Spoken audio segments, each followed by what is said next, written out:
You're tuned into All2ReelToo. Be sure to subscribe, download, share the show with a friend, and stop by All2ReelToo.com for our social links, Patreon, and TeePublic store info. Hi, I'm Chris. And I'm Jeremy. And I'm Fergal. And we're from Movie Smash. Comic book movies are having a golden age right now with the MCU. Movies based on comics aren't necessarily a new thing, but they're a big thing. Join us every other Tuesday on Movie Smash. We explore these movies and find some hidden gems. Every other week, we revisit some of the best. And some of the worst movies based on comics or graphic novels. Was Green Lantern as bad as you remember? Heck no! Is Time Cop the most accurate time travel movie ever created? Absolutely. Was Mystery Men way ahead of its time? Should they be revisited? Should they be forgotten? Join us on Movie Smash and find out. Listen wherever you find your fine podcasts.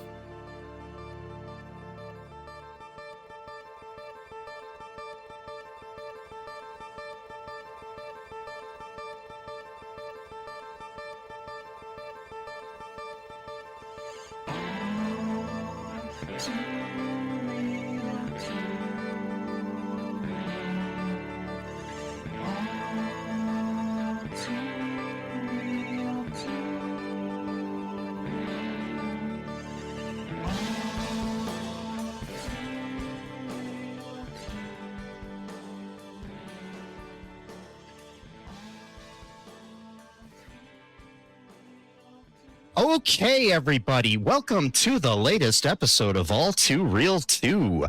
My name is Michael E. Cullen II, and with me, as always, is... Sesame, I don't write my own material in Carta. That's good. So everything you're saying from now on is scripted by somebody else. Someone else wrote it. Everything. All of the jumps and the stuttering and the pauses, all of that was written and orchestrated by another person. Okay. That's how good they are, you know. Who is this other person? Some like dude who like has a clown makeup on and stuff. I don't really know his name. Yeah, I don't know. Is it Nickelback? Yeah, it's Nickelback. Thought it was like that. Something with coins. Oh, Pennywise. Oh, Nickelback, you know how they got their name, which is hilarious? How is it? One of the band members, I worked at like a coffee shop or something, and he had change to give to a customer, and it was nickel, and it says, "Here's your Nickelback." Are you serious? I'm pretty sure. Let me look it up. I did. I think I even read that from. Here, I'm gonna read it. It's like the bad joke I heard a long time ago, where it's like, did you hear about the 45-cent tour? It's 50 Cent with Nickelback. Oh wow! No, I was right. This is on their actual Wikipedia page. It says, yeah, here it is. They started off as here we go. We're supposed to be talking about it already. Yes. I'm on Nickelback. Formation 95. The band was formed in the early 90s as a cover band called Village Idiot by brothers Mike and Chad Kruger.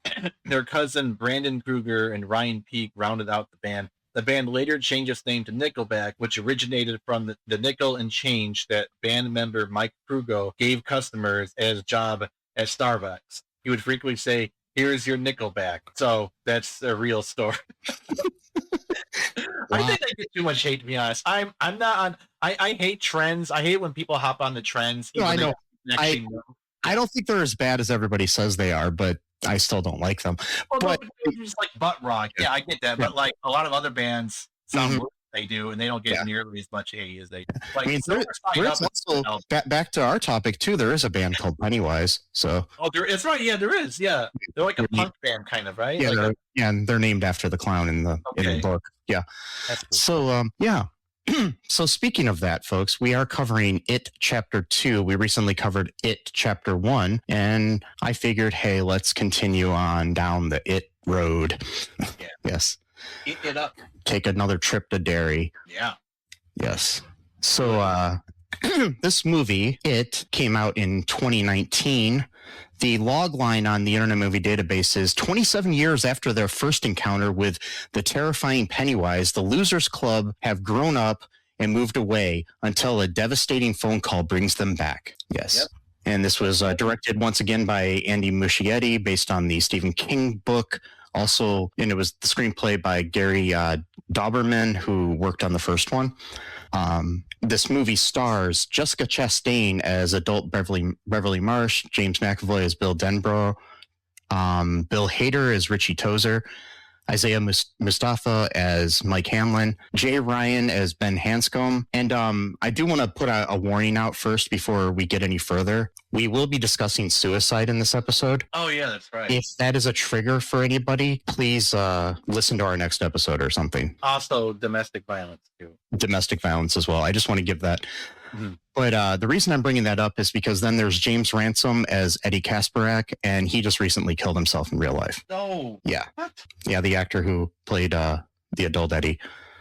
He just, as we record this, it was like, we're in December right now. I think it was December 19th that he passed away. So, yeah. He was like 46 or something. Yeah.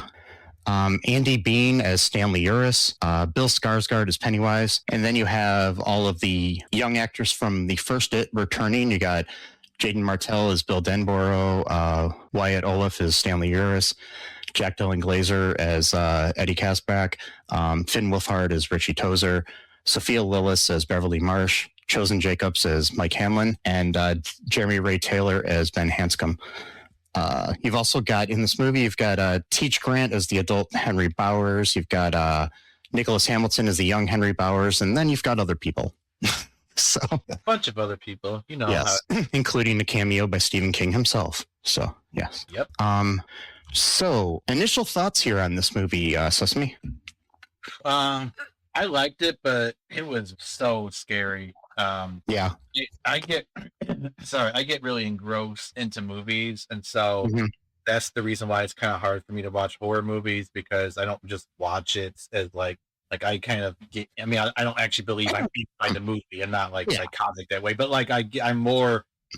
I think more than the average person, I get more immersed into the media I watch just based on how my brain chemistry is. So it's hard for me to watch scary movies because of that, but this is super, super scary. But I did like it. I'm just not a fan of gore, like blood. That's just not my thing. This has a lot of that going on, you know. But I understand why. It's because he's playing mental tricks on people, and so there's gonna be a need to have a physical manifestation to the mental tricks he's playing on people. Otherwise, the audience is just going to see nothing. Yeah, it's like, you know, in the book, you can do more, you know, I guess mental gymnastics or mental, whatever you call them, mental, you know, like scares and stuff than you can in a movie, because you have to physically show something, because movies are a visual medium, you know. Yeah. So yeah, I liked it. I thought it was pretty cool. You know, I might watch the first one, you know, like on a more regular basis. Like I don't think the first one is gonna be like a one and done type movie for me. I probably will make that one of my more like frequent movies to watch, like here and there. I'm not sure about this one though, because it's just really, really scary.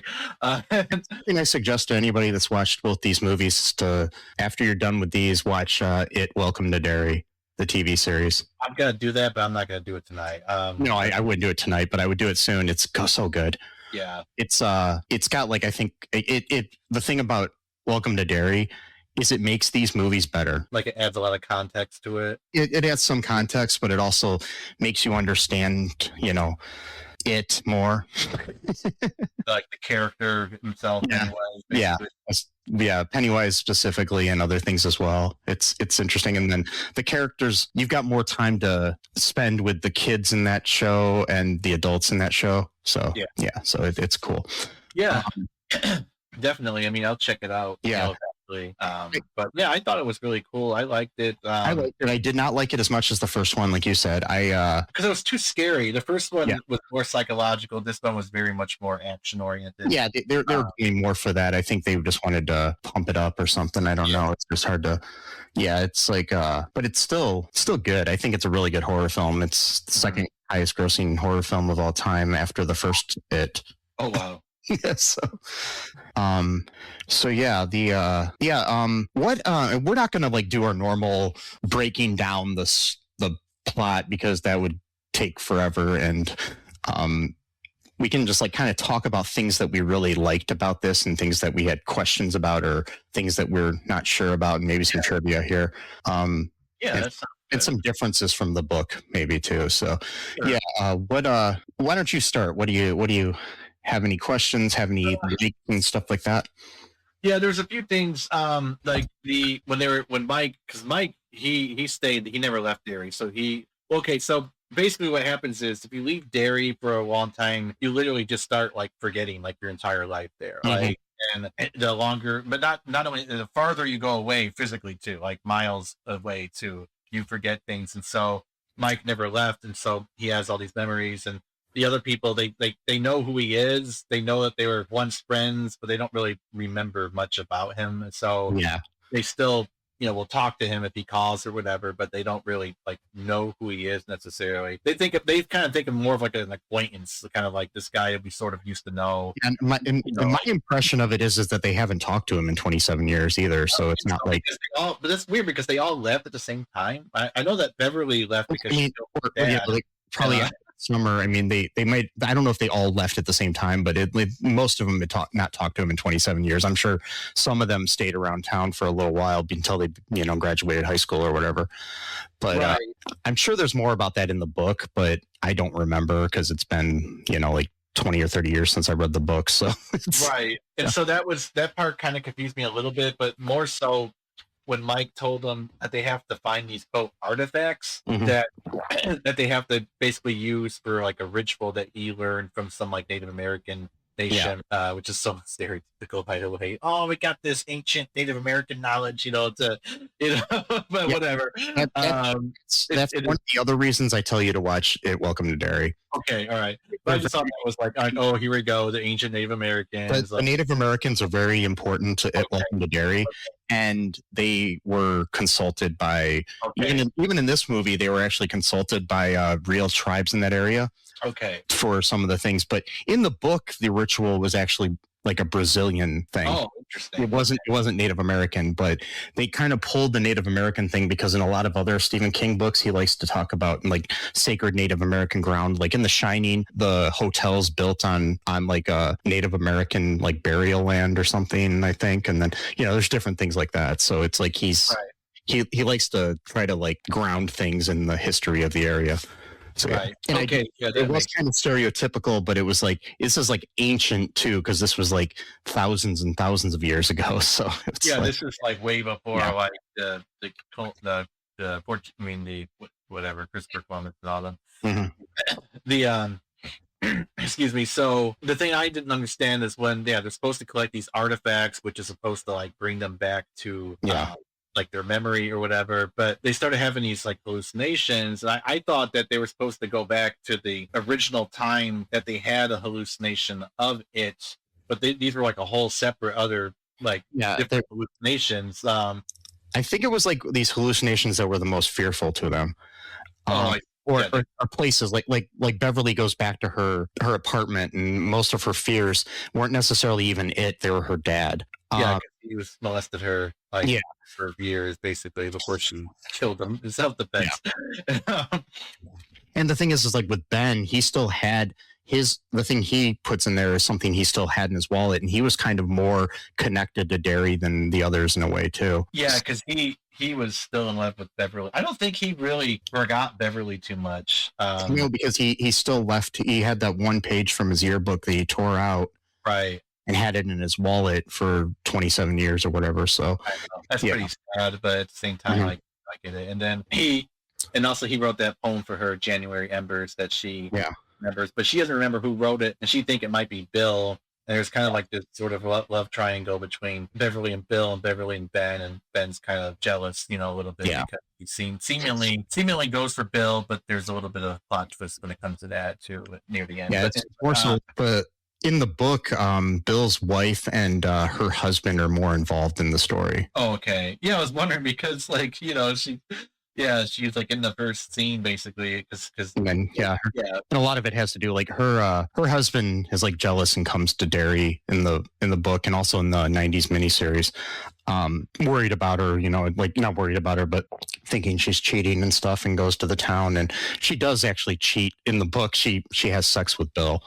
So so it's a little bit different, but in this they only kiss. So so that was that. I mean, now I guess I understand it, but that was the question I had about that because I wasn't quite sure what that was all about. But they all had like their own like terrifying. Beverly's I think was the most scary because there's like old lady who's like lives there now, but she's like turns into this like hideous monster. Yeah, and we learn when we see things on her wall of Mrs. Hirsch, that the real Mrs. Hirsch was the daughter of this guy named Bob Gray. Oh wow! And the reason I want to bring that up is because in Dreamcatcher they talk about Mr. Gray. Oh, that's right. Yeah, and so there are theories that the Mr. Gray in Dreamcatcher is actually it. Oh, okay. Yeah, so yeah, and that's another thing to watch.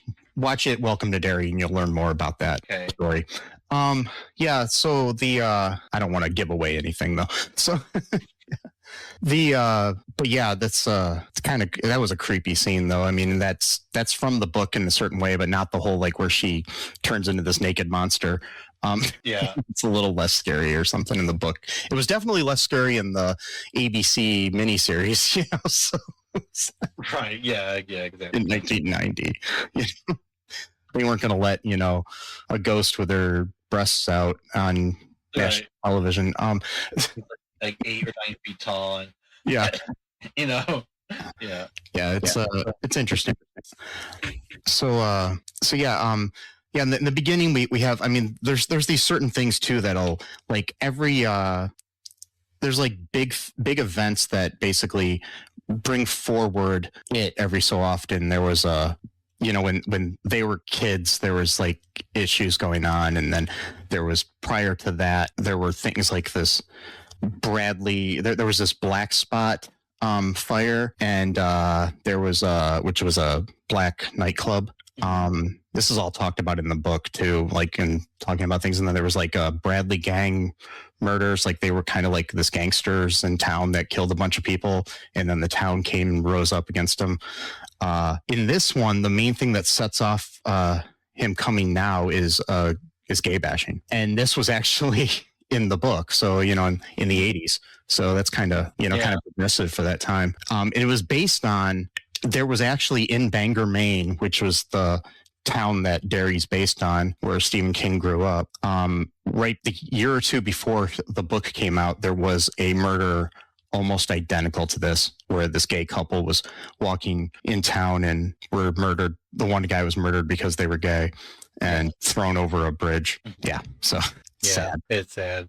That's why I think hate crimes should be automatic execution or life imprisonment. That's what my personal opinion. But I'm life in prison. I don't want people to die if they don't have to, but still, life in prison is good for me. But that's the other question I had too about that, is because Pennywise ends up taking one of the guys and eats his heart out when the guy got thrown over the bridge. I thought he only goes after children, so I didn't know what that was about. He doesn't only go after children. Okay. It's just children are the easiest, because like you see in this, he goes after adults too. You know, he's fighting the losers. You know. Well, yeah, but those were like his once, like or whatever. Yeah, so. he does go after adults too, but it's the main thing with it is he feeds on fear, and children are easier to feed on them because of their fear. Right. Okay. Because they're more, you know, gullible, more whatever, you know, because they're not as jaded as adults. Right, and they probably have like better imagination as well. So yeah, and so yeah, there's like some of the like differences between the books, like the ritual of Chud is what that's called. Mm-hmm. It does appear in the book. The ritual described in the novel is very different from what we see on screen, mainly because it is quite strange and abstract. In the film, the losers must put those trinkets and everything. In the book, the ritual sends Bill into another plane of existence entirely. Oh wow. One which he is equally powerful to Pennywise, provided that he can finally control his fear. This works for young Bill, but the ritual fails them when they're adults. Yeah. And then they become lost in Pennywise's mind, and they must withdraw to the physical realm where they remove Pennywise's heart as they do in the film. So yeah, it's like different. Yeah. So yeah, in the book too, like Henry Bowers is a bigger character, but here he's still threatening, but he's not like as big of a threat as he is in the books. Yeah, he's just kind of like he's not really that much of a threat at all. I mean, he tries to kill someone, and then he just ends up getting killed like almost as soon as he tried to murder someone. Yeah. Which, you know, whatever. It has one of my favorite lines. He tries to kill Eddie, and Eddie stabs him. And then he's like, get rid of the mullet. It's been 30 years or something. I know. Yeah, I know. I know. Yeah. But yeah, so when we talked in the last time about the original It, I told you a little bit about Maturin the turtle. Yeah, I remember that. Yeah. So we see a lot of turtles in this movie. Yeah. There's a turtle in Ben's house. There's a gold turtle on the floor. There's a turtle on the desk in the high school, and there's turtles mentioned throughout in different movies. And Maturin is actually mentioned. The name is actually mentioned in this movie. The root that makes Mike go kind of like crazy when they're explaining the whole ritual of Chud. When Mike is explaining that to him, it's a Maturin root. Oh, okay. So yeah, that's how they put it in here. So he's like, I want to give you a microdose. I'm like, dude, you drugged your friend, man. Yeah. Without asking him. Yeah, because like I've told you before that during the when we talked before that the whole universe was created by Maturin, a big giant turtle in outer space who vomited up the universe. Cocaine fueled idea of that's definitely a coke idea. So I guess in the book, when adult Bill tries to get in contact with Maturin again, he's dead and finds out from Pennywise that he choked on his own vomit. What the hell? Okay. So bullshit.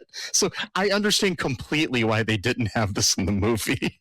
It doesn't make one thing. It's irrelevant to the plot. I mean, it's not, exactly.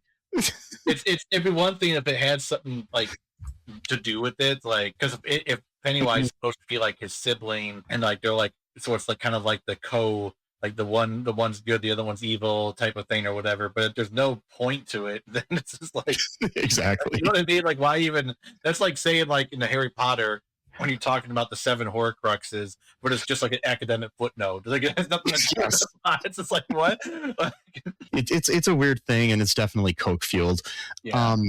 So some interesting trivia here. So Eddie's wife in the movie, who he talks to on the phone when he's in his car, is played by Molly Atkinson, who also plays his mother. Oh, okay, that's interesting. So to point out the fact that he married someone like his mother, they just had the same. Yeah, he was like kind of like acted just like her, you know, like they're scared about everything or whatever, you know. Because like on the phone, he even calls her mommy.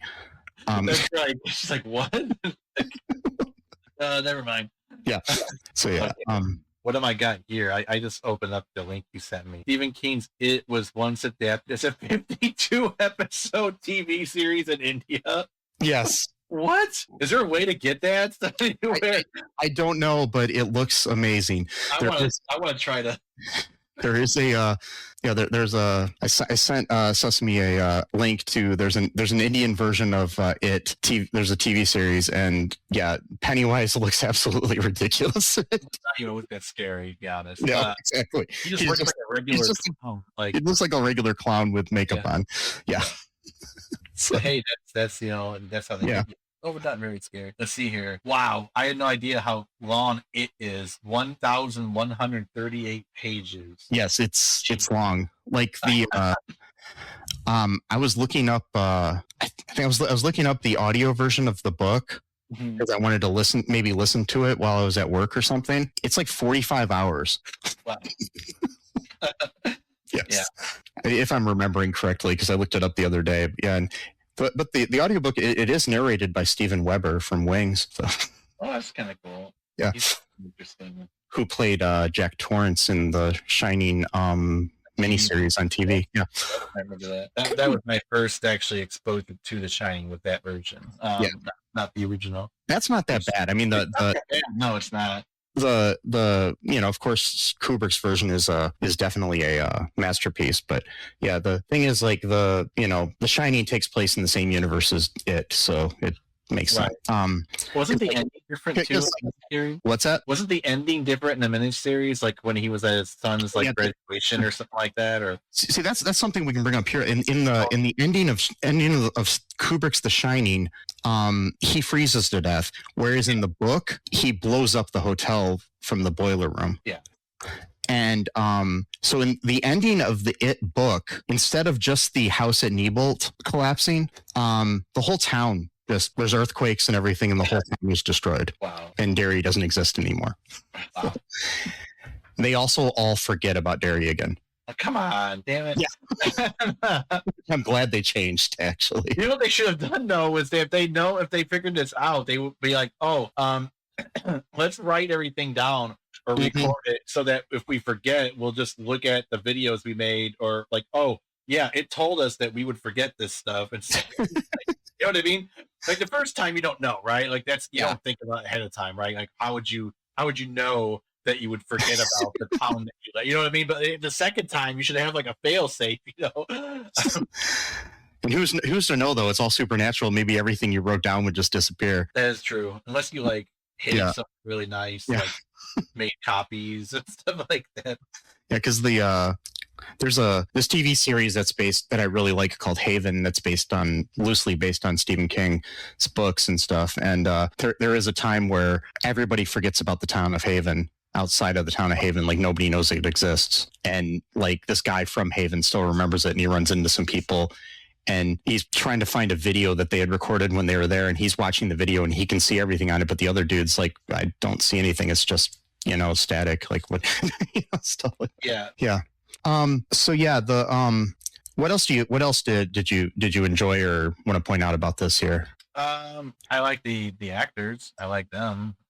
Bill Hader, I think, played a good adult version of what's his name? Finn Wolfhard's character. Yeah, whatever his name was. Of Eddie. Eddie? Richie, not Eddie. I keep Richie. It sucks that they both got E on the end of their names. So it's like, I keep transposing them. I thought that was pretty good because Richie was like always like the Joker, so it kind of makes sense they became a comedian. But he's kind of like a washed up kind of comedian though. Like in the book he's a radio DJ. Oh, okay. And then in the mini series he was like a late night talk show host. Oh, okay. So that's kind of cool. And I like how Bill was a movie director. I thought that was kind of nice. And the interesting thing too about him being a movie director is they keep, and he's a writer. He's not a director. He's a writer. Yeah, because you do have Peter Bogdanovich playing himself as a director in the movie. So but everybody keeps telling him his endings suck. Right. And that's something that Stephen King put in. I think he might have put that in the books or something or like that, but he consulted on this movie and he was completely fine with it because it's even mentioned by him in the scene that he shares with Bill. Yeah. That the endings suck. Because he's always told that his endings suck. Right. It's hard to write an ending. It is. To wrap everything up, and it's really hard to write an ending, especially and not make it seem like schmaltzy, or it either just feels like unended or it feels like it ended too cleanly, That's actually kind of how I feel about the ending in this movie, actually, though. The whole idea that like all they had to do was hurt Pennywise's feelings. What? Okay, like I don't know. It just seemed kind of anticlimactic. That I didn't mind too much because it kind of made sense in a way for the character of Pennywise, but it's totally different. Like the ending in the book is completely different. They both rely on the ritual of Chud. But it's like in the book, Mike isn't there. Mike gets injured early and is in the hospital, and he's not there to fight, which is stupid. I always hated that. Yeah, come on, like that's dumb. You put the guy that knows everything out of commission. It's right. like, why would you get another cocaine idea? You probably thought made sense. Yeah, let's have the main guy not be able to join the troop or whatever. Okay, maybe stop taking cocaine a little bit. I mean, he did, but okay. So in the book version of the ritual is discovered by Bill. He's trying to figure out just what sort of demon Pennywise is. He stumbles onto a method to banish him from the Himalayas. That's what it is. I thought it was Brazilian, but it involved overlapping tongues with the beast, biting into them. So you're eye to eye, and then telling each other jokes, and whoever laughs first loses. What? Yeah. So basically, I think he was supposed to bite Pennywise's tongue and look him in the eye and tell him jokes, and whoever laughs first loses. Okay. Yeah, another cocaine thing. Yes. How can you tell jokes though when you're biting someone? Like I don't understand how you don't do know that. either. I guess I'm not sure what's going on here. You got a mouthful of tongue and you're trying to tell a joke. I don't get that. How would you even be able to do that? Like physically, I mean, like. I mean, like, I guess that would make you laugh just from hearing the person talk. Like, you know, like. Yeah, and then so basically what ends up happening is then the book so the movies version is different, but the book ritual proceeds as planned. There's plenty of tongue biting, very descriptively written by Stephen King. But in their first encounter with Pennywise, young Bill is also hurled through space and time, where he famously encounters Maturin. Blah blah blah. For the second round against the demon, grown-up Bill is joined in a deadlights-induced trance by Richie, which happens in the movie. Richie is entranced by the deadlights. Yeah. And the pair of them wrangle its tongue and sink their teeth in it, which Richie, using his patented, supposedly comedic voices, to weaken Pennywise. Another, another thing that's in the book too is we actually discover that Pennywise is actually female. Oh, okay. Because Pennywise lays eggs in the cave, and they have to like destroy all the eggs as well. Oh, right. Yeah, so totally coke induced. Okay, like. That's why I think the movie ending's a lot better. Yeah, I mean, even at its flaws, it's still a lot better. It's a lot more. It's concise. It makes actual sense. It's just not just a bunch of random ideas thrown together in that coke field haze, and like where that was the book, you know. Another thing too is like in the book, Eddie does like try to attack him like he does with this fire poker in this movie. In the book, and I think in the miniseries too, he's actually attacks him with his inhaler, which I think they could have left in because that made more sense. And he just says this is battery acid because he was told that it's not really, it's a placebo, you know, it's gazebo or whatever. And then he's fights him with that, and he just basically tells him it's battery acid, so he believes it's battery acid, so he sprays it in his face, and it starts to hurt Pennywise. So basically, it's like the power of imagination, but then it becomes physical. Yeah, if you believe it, it becomes real. So I guess the metaphor for that is something. I don't know. Like, I'm not even sure what this. I mean, I guess I kind of I can understand it, but I can't say how it makes sense. Like, you know what I mean? Like, it's kind of like, you know, like if you, it's basically like you're the courage. It's kind of like the cowardly lion in a way. It's like the courage was always within you, or like the, you know, or all of the characters in the Wizard of Oz, where it's like, you know, you always had the brains, you always had the heart, you know? Right. Yeah. You just have to believe in it. Right. And unfortunately, Eddie dies from. Yeah, in the book, he dies because it rips off his arm and he dies from bleeding out. Yeah. So yeah. At this point, he got pierced, so maybe it wasn't that bad, painful as your arms. Somehow he lasted longer than I thought he would from that wound, though. I'm like, that's a pretty bad wound. It's like makes it a lot sadder when you realize he's dead in real life now too. I had no idea. That reminded me too. Stanley. So Stanley was the seventh in the group, the loser. Yeah. He unfortunately killed himself because he felt like he would be holding them back if he were to go with them. And a lot of people had issues with this, especially people in mental health issues with mental health issues, because they made it almost sound like by him killing himself, he was doing a good thing. Yeah, because they made it like very rational, like he was just like this, like almost like logistical. Like I took myself off the board, like a game of Dungeons and Dragons, something like that. In the book, he's just too scared and kills himself, and there's no note. Right. Maybe they did that just because they wanted to make it seem not as bad or whatever. Yeah, basically, a lot of people always complained that the one thing that they didn't understand about the book is that Stanley killed himself. Because understandable.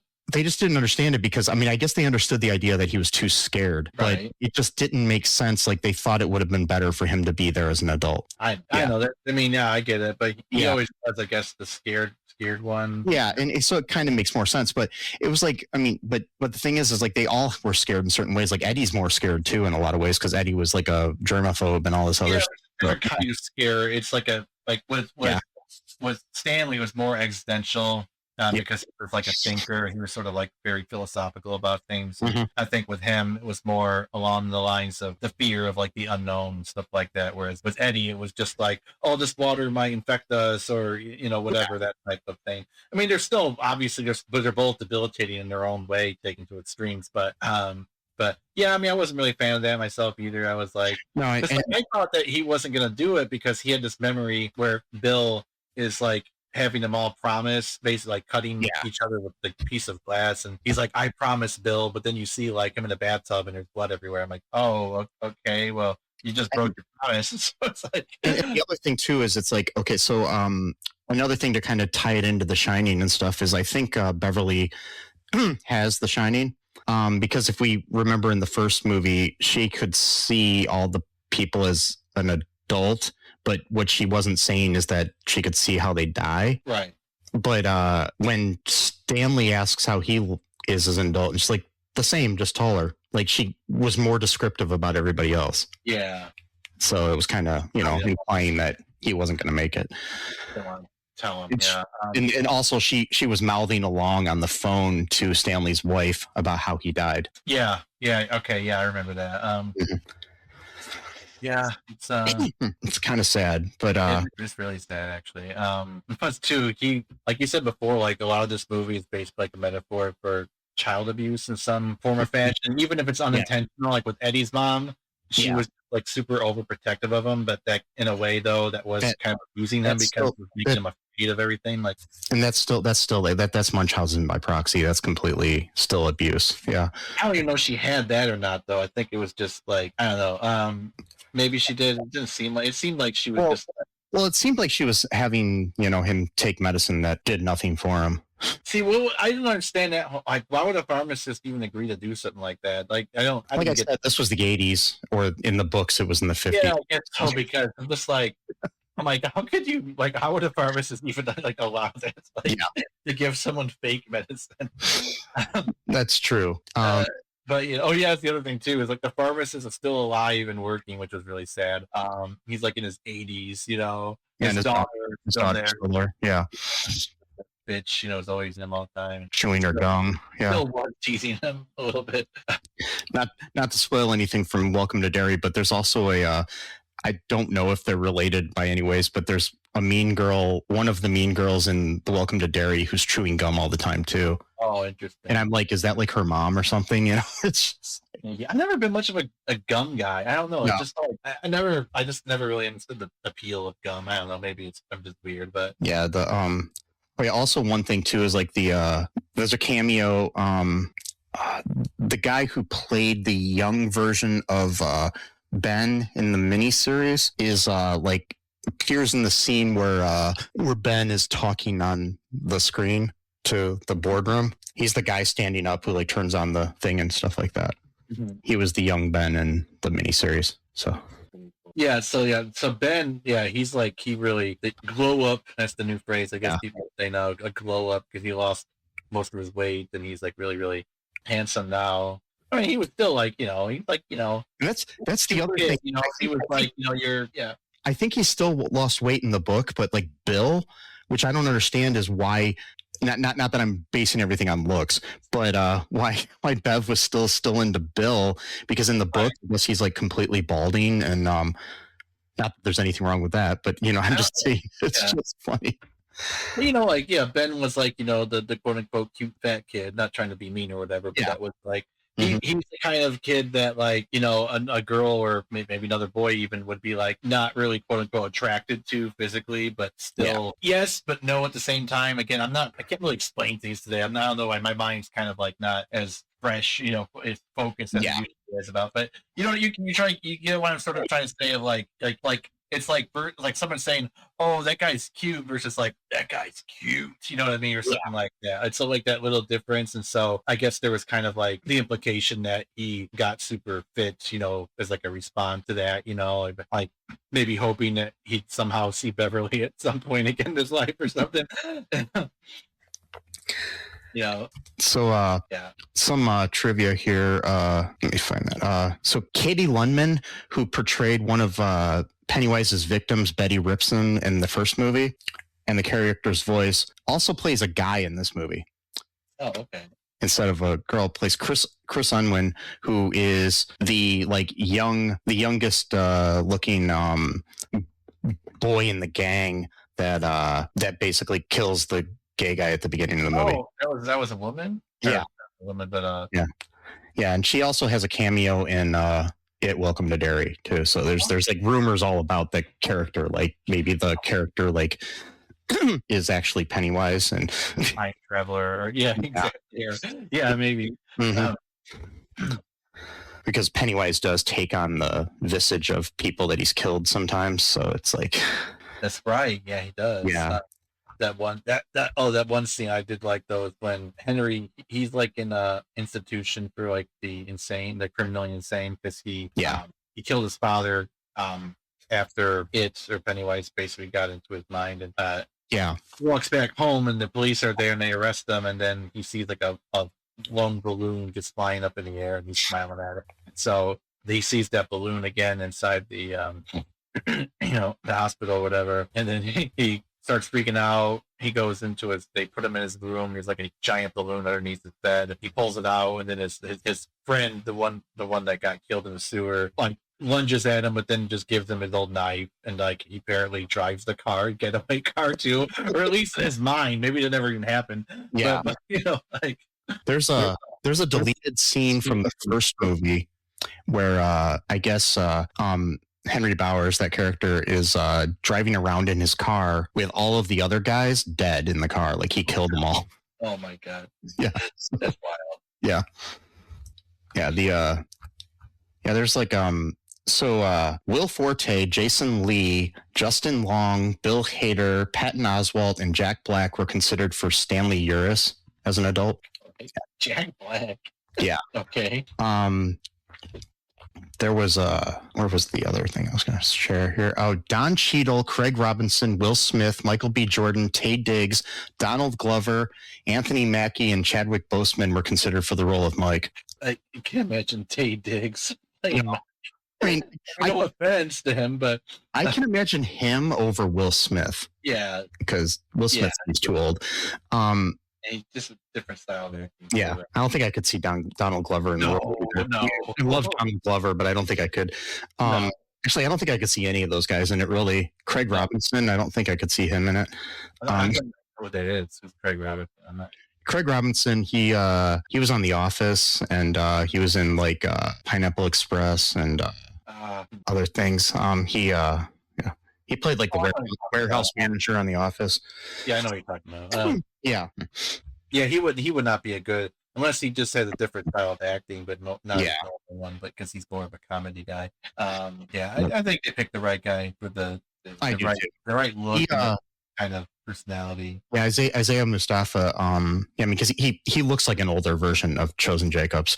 If you look into a lot of these characters, they pick the right actors to look like the grown-up version of the kids. I think they did it, especially with Ben. Even like you said, Ben. They got the actor who played Ben in the original, but like he's not the adult, but he's in the scene. But never mind. Yeah, you're right. And but even him, he looks like a buffed up version of the young Ben. Like their face, like they found like people who have similar enough faces to be like the adult version. Like I think Ben, which is weird because I know he looks like he lost a lot of weight and stuff, but his face still resembles Ben's from like the first. And I think Richie, that was a good one. The only one I think was Beverly. Didn't really look too much, I think, like, and also Bill, I don't think looked too much like the original. I think James McAvoy looks a lot like the young Bill. Sorry, what's that? I think James McAvoy looks a lot like the young Bill, though. I'll disagree with you there, but yeah. He was in he was in a bunch of other stuff too. James McAvoy. He was Professor X in some of the X-Men movies. Right. Okay. Among other things. I knew he looked very familiar. I've seen him in like a million different things. He Jessica Chastain, who plays the adult Beverly, was actually the choice of Sophia Lillis, the young Beverly, to play her as an adult when they asked them who they wanted. And Finn Wolfhard suggested Bill Hader. And I don't really think Bill Hader and Finn Wolfhard look a lot alike, but with the glasses on, it kind of works. But he does seem like an adult Richie. I'm looking at your picture right now, and you have the two sides or whatever. And I mean, especially now that you've seen Finn Wolfhard grow up on Stranger Things, it kind of, you can tell that he doesn't really look like Bill Hader. Well, no, but yeah. It was funny. I saw, I think it was on Tonight Show or something, a clip of Bill Hader talking about it, and he's like, yeah. So they asked the kids who they wanted as an adult, and Finn Wolfhard said that he wanted me to play his character as an adult. And I guess like a week or two after he said that, I get a phone call, and they want to know if I want to be in the movie. And he's like, I didn't realize this Wolfhard kid had such a pull in Hollywood. Wow. Joking, but yeah. It's like, he does look a lot different, being older, like 7 years older, whatever. When and the thing is, like with Ben in the miniseries, the way the older version of him isn't like modelly fit like in this. He's John Ritter in the miniseries. So, yeah. It's like it's interesting. So like I see what you mean about the similarities of Stranger Things. I mean, obviously it's its own different story. Oh yeah, it's definitely taken inspiration. Stranger Things definitely took inspiration from a lot of things, but it a lot, it and Stand By Me, especially when in the Stephen King universe. The S King. Yes. SK. I still gotta watch the final Stranger Thing. Well, not the final, but the last one that they have currently. I watched the second one, so like now I gotta be in episode 7. Is it just me, or do some of the characters not really have much good chemistry with each other anymore? It seems like it's Mike not, and Elle don't really have like anything. Even Mike and Will, like it's just like they forgot how to act together or something. Like it's definitely not just you. I was gonna say, because it's just like, so at the time when we're recording this is December. This episode will probably come out in February, but so we haven't seen the series finale, but so we'll see how it works out. Hopefully it gets better. It did get better as it went on. Yeah. Season 4, I think, is when it really started, where, especially with Mike, it's like, not trying to be mean or anything, but like, did he forget how to act? Because like, he doesn't act at all like he used to act. Like, I don't know if that's just like a new style that he picked up on, but I don't really consider that a style of just like, oh yeah, that's interesting. Like, that's like, what did you how to do? Like, there's different things. I mean, it's like, I don't know if I blame the actor as much as I blame the writing and direction. Maybe, yeah. But we'll see. I guess, if they can fix it, but I don't think they will at this point. But I mean, after 2 seasons of just like horrible chemistry between the actors, probably the part of that is the fact that they took way too long to end the series. 10 years pretty much, 9.5 years, maybe not the smartest idea to do. Just my opinion. I don't know. The modern television thing is like, when you take these long breaks in between seasons, it does also get to the point where you're just like, do I give a shit about the show anymore? You know what I mean? Or the people I used to work with, do I care about? Not saying you don't care about them anymore. But like, I'm not even talking about the actors or people in the show. I'm talking about people watching it. It's like, do I give a shit about this anymore? Because it's like, in most shows, like, it's like, old school television, like, I don't know, you wait like 3 months in between seasons. New shows I kind of understand a little bit, because it's more of a production value, but like, 3 or 4 years is too much. Like, my thing is I think when you're going into something and it's going to be multiple seasons, maybe think into that. But a lot of that actually, I think, is the streaming model, where they kind of don't want to commit to more than one season. And so then you get stuck in that point where you're just like, you don't even know if you're going to have a season 2. And then by the time you have a season 2, it's like, why are you going to bother writing the season 2?